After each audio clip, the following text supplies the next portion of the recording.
Halo semuanya, selamat datang di channel Hobi Film. Kali ini Mimin akan membahas alur cerita Taxi Driver Season 2 episode 4.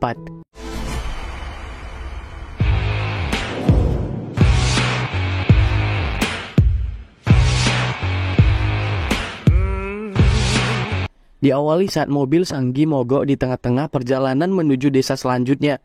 Untungnya Kim Dogi yang saat itu berpura-pura menjadi seorang pemuda desa mau menunjukkan bengkel mobil di ujung jalan. Mau tidak mau, Sanggi dan rekannya pun mendorong mobil tersebut menuju jalan yang ditunjuk oleh Kim Dogi.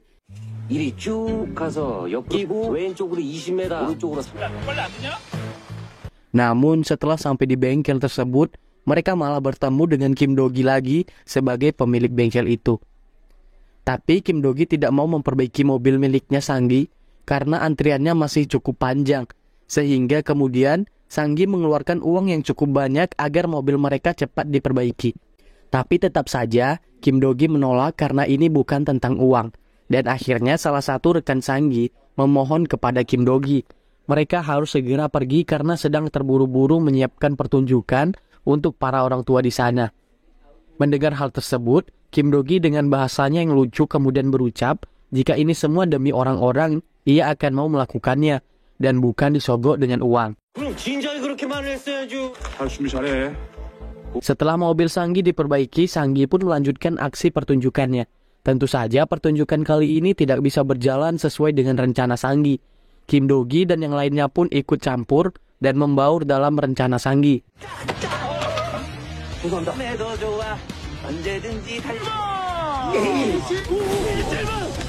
Rusaknya rencana Sanggi tentu saja membuat Sanggi tidak senang. Ia malah menyalahkan rekan-rekannya dan berharap besok akan lebih baik. Sanggi kemudian mencoba mendekati seorang kakek-kakek seperti nenek Li korban pertama. Cara jitunya adalah pura-pura bersedih tentang putranya. Si kakek yang tidak tahu apa-apa kemudian menghibur Sanggi dan di sana aksi Sanggi dimulai. Ternyata si kakek ini sudah memiliki kartu kredit dan rekannya kemudian berpura-pura memberikan hadiah, tapi si kakek harus membayar pajaknya.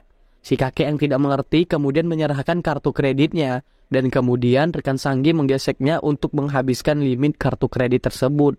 Tapi tiba-tiba Kim Dogi datang dan menggagalkan rencana mereka. Kim Dogi berpura-pura sebagai tukang bengkel itu ternyata diam-diam membawa sebuah alat yang gunanya untuk mematikan semua transmisi, sehingga kartu kakek tersebut tidak bisa digunakan.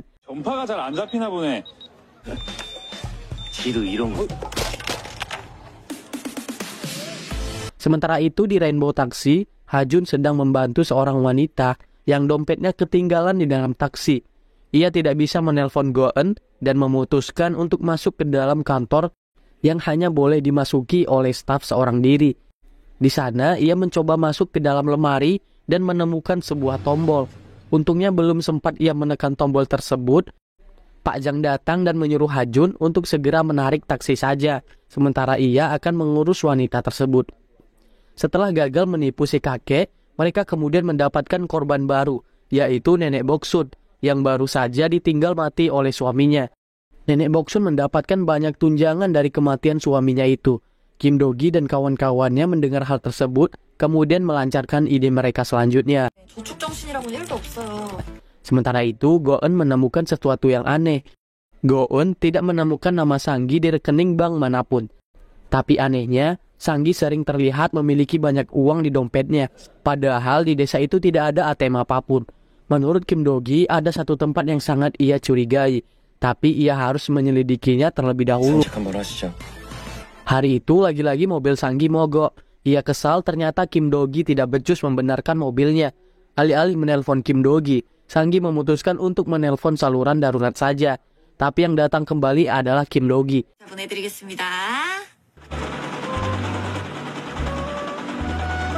Di mana dialah penguasa saluran darurat di desa ini. Untuk itu kemudian mobil Sanggi pun diderek menuju bengkelnya.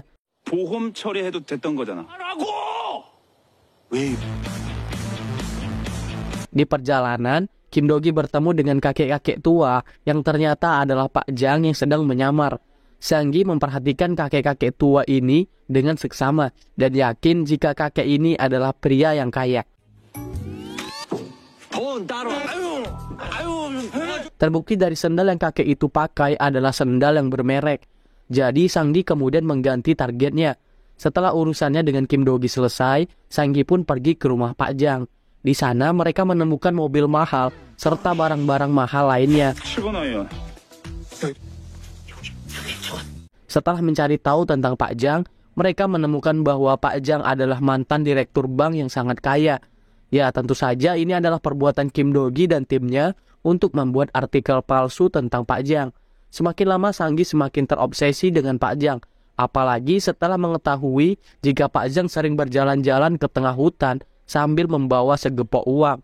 Sang-gi yakin Pak Jang sering menanam uangnya di tanah atau ladangnya. Ia kemudian mencoba mendekati Pak Jang, tapi Pak Jang selalu menolak.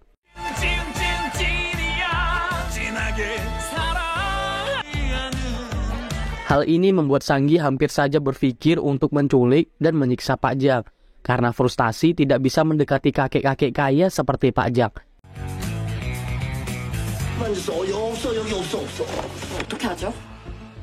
Lalu, kemudian Sang-gi pergi menemui Kim Do-gi di bengkelnya dan bertanya-tanya tentang hubungan Kim Do-gi dengan Pak Jang. Kim Do-gi yang di sini ceritanya sebagai pemuda desa yang polos, kemudian menceritakan jika Pak Jang selalu pergi ke hutan dan membawa tanda merah untuk tanah-tanahnya. Sang-gi kemudian berpikir mungkin tanda merah itu adalah penanda uang yang ditanam oleh Pak Jang di hutan. Sehingga tanpa berlama-lama lagi, Sang-gi dan kawan-kawannya mencari keberadaan tanda tersebut dan langsung menggalinya. Namun hasilnya malah nihil. Ia kesal kepada Kim Do-gi dan berniat untuk mendatanginya lagi. Kim Do-gi yang polos kemudian berkata lagi jika bukan tanah yang di sana melainkan tanah yang lain. Dan biasanya Pak Jang meminjam mesin penggali miliknya untuk menanam sesuatu. Sang-gi langsung bersemangat dan kali ini ia sampai berniat untuk meminjam mesin penggali milik Kim Do-gi. Tapi di tanah tempat mereka gali ternyata tidak ada apa-apa selain kotoran yang sempat Sang-gi kira adalah uang.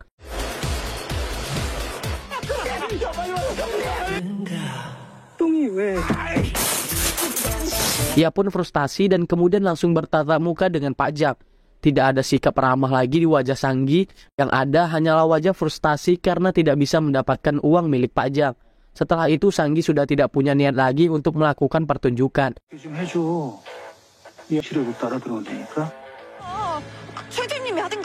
Mereka memutuskan untuk menyewa seorang penyanyi wanita yang tak lain adalah Go-eun yang berpura-pura sebagai Eun-ji. Go-eun kemudian melakukan nyanyiannya dengan baik.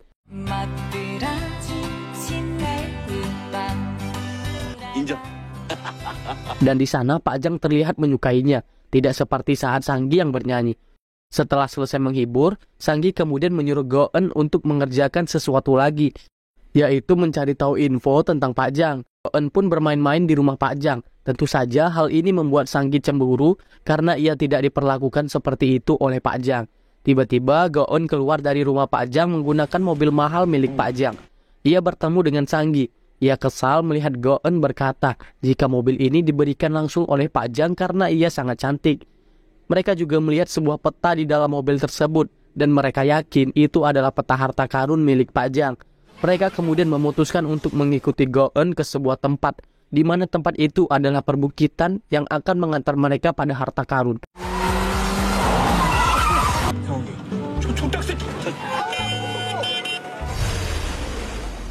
Saat di sana mereka tidak melihat keberadaan Go-eun lagi, tapi Go-eun meninggalkan peta tersebut di dalam mobil itu, sehingga peta itu kemudian diambil oleh Sang-gi.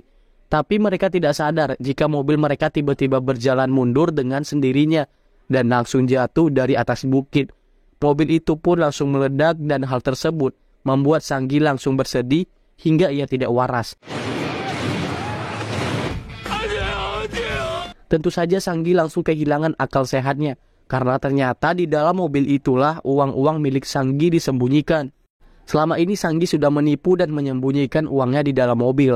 Hal ini sebenarnya sudah dicurigai oleh Kim Do-gi dari awal, mengingat kerjaan Sang-gi selalu berpergian ke satu desa ke desa lainnya.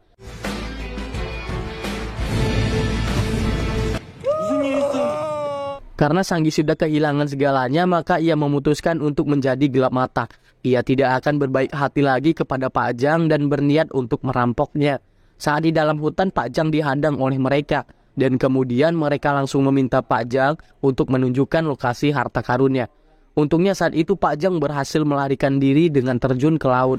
Tanpa mereka ketahui, tentu saja Pak Jang baik-baik saja, karena di bawah sana ia diselamatkan oleh timnya sendiri. Tapi teman-temannya Sanggi terkejut karena mereka menganggap mereka telah membunuh Pak Jang. Namun Sanggi tidak peduli. Ia bahkan mau membunuh rekan-rekannya karena hanya mereka bertiga yang tahu lokasi harta tersebut. Dan harta itu harus menjadi milik Sanggi sendiri. Teman-teman Sanggi pun langsung kabur. Dan saat itulah mereka kemudian menaiki taksi mewah milik Kim Dogi. Dan tentu saja Kim Dogi akan melakukan sesuatu kepada teman-teman Sanggi tersebut. Di sisi lain Sanggi sudah gelap mata, kemudian mencari di mana harta karun itu berada. Menurut Kim Dogi, mereka akan membiarkan Sanggi melakukannya karena saat ini jiwa Sanggi sudah terganggu. Di pikirannya Sanggi adalah harus bisa berhasil mencari harta karun tersebut untuk menutupi kekalahan dan juga kehilangannya. Sehingga berapapun yang akan ia dapat di sana akan membuat Sanggi memiliki rasa bersyukur. Dia sudah kehilangan semua harta dan juga temannya. Selain itu ada pria tewas di hadapannya. Ini adalah situasi yang berat bagi Sanggi. Jadi untuk menutupi kekecewaannya, ia harus mendapatkan harta karun tersebut. Meskipun sebenarnya di sana tidak ada apa-apa kecuali ranjau darat.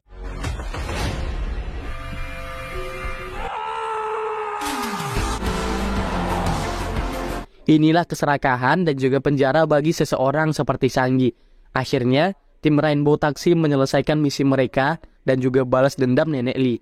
Selain mengurus Sanggi, mereka juga memperbaiki barang-barang rusak yang dijual oleh Sanggi kepada para orang tua di sana. Selain itu, mereka tidak lupa membayar semua tagihan korban termasuk Nenek Lee menggunakan uang milik Sanggi.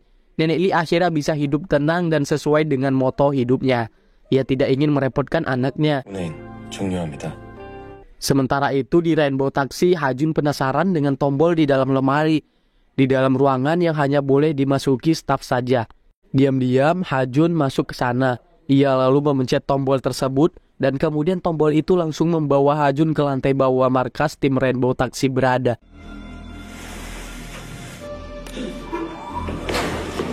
Dan kemudian keesokan harinya seseorang memotret tim Rainbow Taxi dari kejauhan.